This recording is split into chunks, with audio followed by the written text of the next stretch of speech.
Comprendre fait partie de l'acte d'apprendre. Mais que doit-on comprendre? Quelles sont les 4 étapes menant à la compréhension? Eh bien, on doit bien sûr comprendre la théorie, mais ce n'est pas assez. On doit avoir l'occasion de faire l'expérience, d'essayer quelque chose.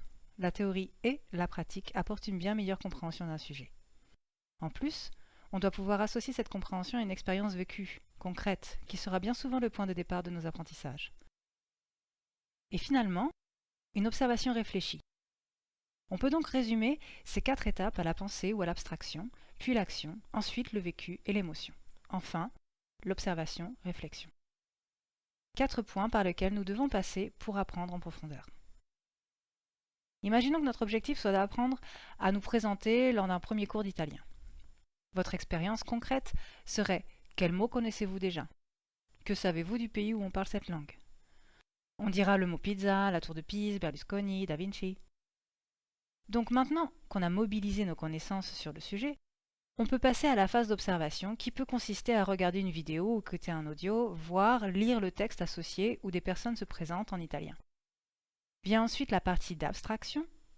Qu'est-ce qui a été dit? Comment? Peut-on tirer une règle lexicale, syntaxique ou grammaticale pour se présenter en italien? Voilà pour ce qui relève de la pensée. Enfin, on essaie de se présenter, de construire et produire la phrase correcte pour se présenter. Le cycle continue ensuite puisque de ces premiers échanges, on tirera une expérience vécue, peut-être des erreurs à corriger que le professeur aura notées, que l'on observera pour en tirer une règle syntaxique plus affinée ou une nouvelle règle de phonétique peut-être.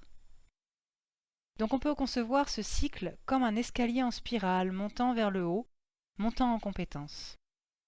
La maîtrise d'un sujet se développe en grimpant en haut de ce colimaçon.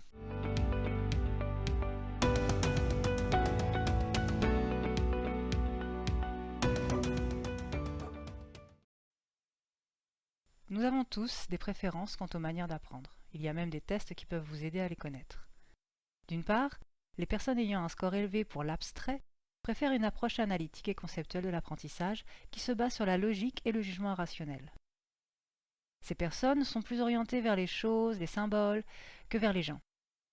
Ils apprennent mieux sous la direction d'une autorité, sans trop d'interaction avec les autres, lors de tâches impliquant la théorie et l'analyse systématique. Ils n'apprécient pas et profitent peu de l'apprentissage par la découverte, des méthodes d'apprentissage peu structurées comme les exercices de simulation, les expérimentations. D'un autre côté, les personnes ayant un score élevé pour l'activité et l'expérimentation sont ceux qui aiment mettre la main à la pâte, tenter l'expérience pour comprendre comment tout fonctionne. Leurs apprentissages sont optimisés lorsqu'on leur propose des projets, des devoirs, des discussions de groupe. Ils n'apprécient pas l'apprentissage passif comme lors d'un cours magistral. Ce sont généralement des personnes extraverties. Pour leur part, les personnes du vécu, de l'expérience concrète, préfèrent les apprentissages basés sur l'expérience. Elles apprécient et profitent des retours ou feedback. Elles émettent des jugements en se basant sur leurs émotions ou intuitions. Ces personnes font preuve d'empathie et sont orientées vers autrui. Les approches théoriques ne les convainquent pas, puisqu'elles aiment aborder les situations comme des cas uniques. Elles apprennent mieux des cas spécifiques auxquels elles peuvent s'intégrer. L'apport de connaissances en situation d'apprentissage viendrait plus des pairs que d'une autorité. Finalement, les personnes ayant un score élevé pour l'observation réflexive ont une approche d'objectivité et de réflexion. Elles se basent sur une observation détaillée, minutieuse, avant d'émettre des jugements. Elles apprennent bien durant les cours magistraux car cela leur laisse le temps, la place pour observer attentivement. Ces personnes tendent à être introverties. Donc de ce côté-ci, on préfère savoir avant d'agir, alors que de ce côté-là, on préfère faire dans le but de connaître. Ici, on ressent les choses ou les événements, et là, on pense les choses. On voit bien l'opposition entre chaque extrémité des deux axes.